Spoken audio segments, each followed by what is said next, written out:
This is Democracy Watch. Mark, we've got an update here on a story that we have been waiting for the update on.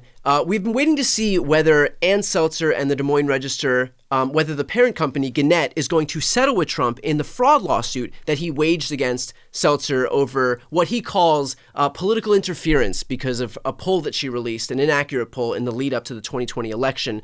We now have an update there. Can you bring us what that update is?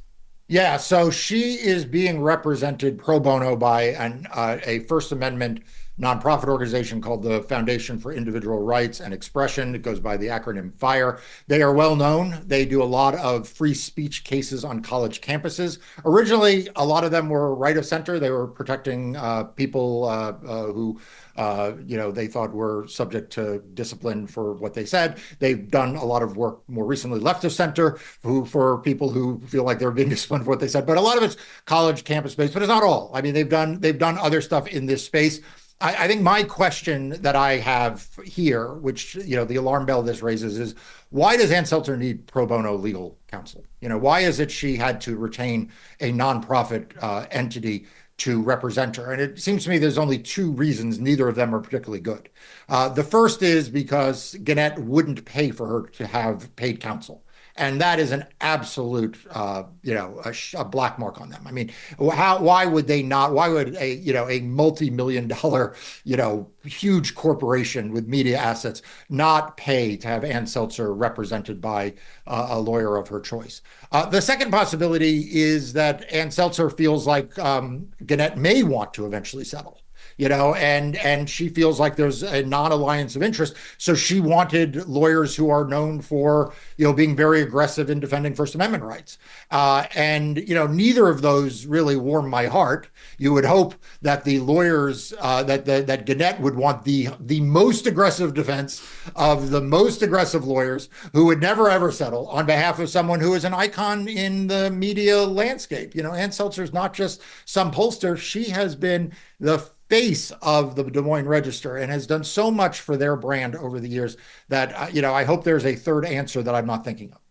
Well, you had mentioned the fact that Gannett is a multi-million-dollar media organization, but therein may very well lie the problem, because by virtue of the fact that we have so many of these multi-million-dollar media conglomerates, it's not that they, yes, they have the ability, the means to fight back, but because they're in so many places, because their interests are so sprawling, they actually leave themselves open to pushback from the very Trump administration that would be hostile to them. And so that's the problem more broadly with legacy media as we see it right now. It's that when you have a company like ABC that refuses to support George Stephanopoulos in what is very clearly a frivolous lawsuit, it's not just because ABC exists in a vacuum. It's because ABC may very well be looking to do some merger or acquisition or need some approval by the federal government. And so when you have these sprawling multi-million-dollar entities, yes, it means that they would be able to defend themselves if they wanted to,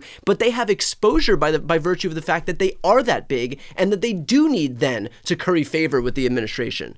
Yeah, I think that's right. I think that we have learned in the last couple of months that a lot of the assumptions about what media organizations could and would be willing to stand up against Donald Trump, those assumptions were wrong. And the only thing I'm thankful about is that we learned it before he took office. I'm glad that we're not learning this, while we're in the middle of his term. But what has become clear is that if you are a major media entity and you have diverse holdings, you have many television stations and licenses before the FCC, or you have unrelated lines of business like theme parks or rocket launching companies, that you are actually less able to stand up to Donald Trump. You are actually more powerless to stand up to Donald Trump than I am running Democracy Docket, or you are running your media entities. I posted on Blue Sky not long ago that, I realized that I am more powerful than Elon Musk.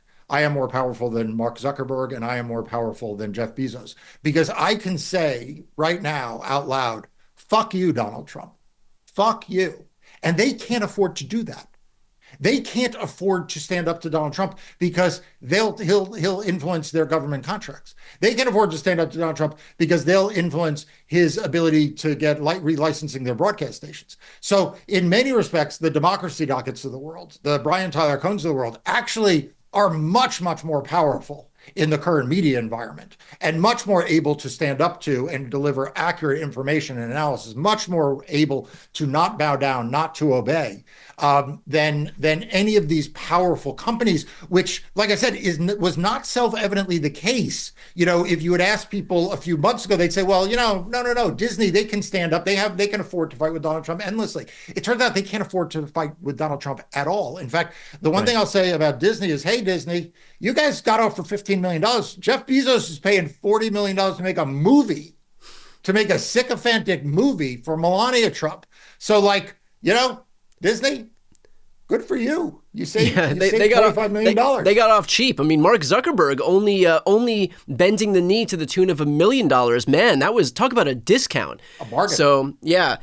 I would also use this opportunity right now then to let everybody know that if you are not yet signed up for Democracy Docket, which is the news outlet Mark founded to focus on everything voting in elections, and one of the rare outlets now in this media environment that isn't afraid to stand up to the Donald Trumps of the world, please make sure to sign up. I'll put the link right here on the screen and also in the post description of this video.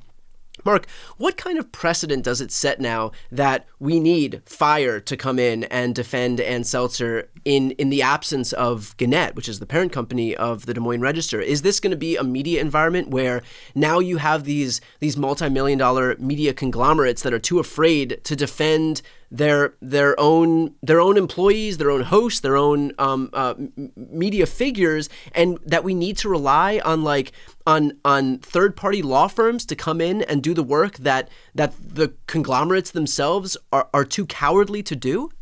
Yeah, I think it sets a really bad precedent, and I think it also sends a chilling message to the reporters who want to do the right thing. Like, if you're working at a legacy media outlet, like, how much confidence do you have that not just will your boss stand up with you and let you print what you think should be printed, right? Not run a cartoon that is critical of Donald Trump and billionaires, but if you then get sued, maybe they're not going to stand behind you at all. Right. Maybe you're going to have to go find your own lawyers. And so what's the point? What's the point in that instance, other than distribution, which, I mean, let's be clear, we've all seen the numbers, the numbers in terms of how many people the CNNs of the world are reaching right now. If you don't have the distribution, you don't have any of the protections that would be afforded to you by virtue of the legal counsel of the CNNs or the ABCs of the world, then what's to draw top talent to these entities anyway?